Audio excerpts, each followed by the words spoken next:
大家好，我係西貢區議員張展鵬。咁今日係10月11號啦，星期六。今日係咧彩微郵局咧最後辦公嘅日子嚟嘅。咁所以今日咧就同大家咧嚟一嚟咧，下個禮拜一咧新嘅郵局咧辦公嘅地址啊，就係呢個將軍澳新嘅政府合署啦。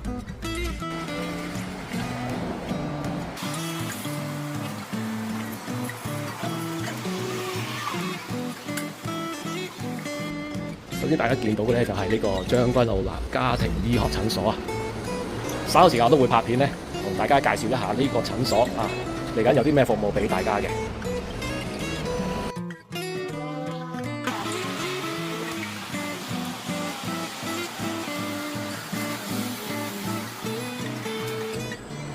好，見到個指示啦，唐賢街郵局，咁呢度都有好清晰嘅指示啦。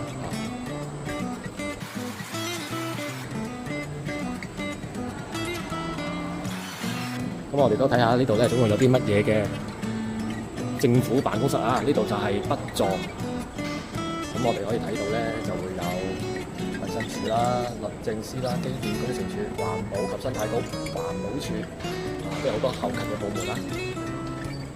環保署係一個大戶啊，咁仲有食物及衛生局啦、醫院管理局、警務處、香港郵政、廉政公署、創新科技署，同埋勞工處嘅，咁同埋社會福利處。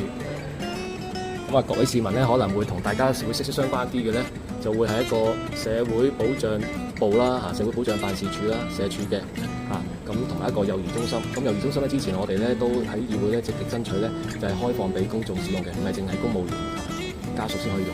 咁另外就係勞工處啦，勞工處就有個勞工就業中心啦，同埋僱員補償科啦，咁呢啲都會可能幫到打工仔嘅。咁啊，另外咧就係一個牙科診所，同公務員診所。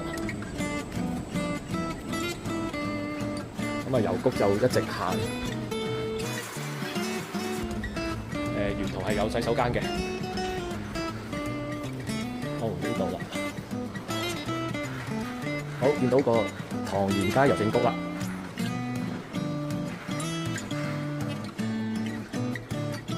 咁啊，服務時間咧就係4、1至5啦，上晝9點半至到4點半。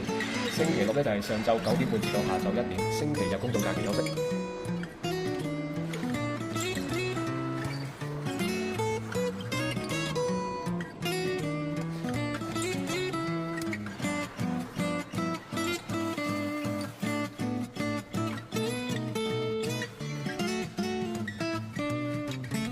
裏邊就有24小時嘅自由地啦，同埋自由站嘅。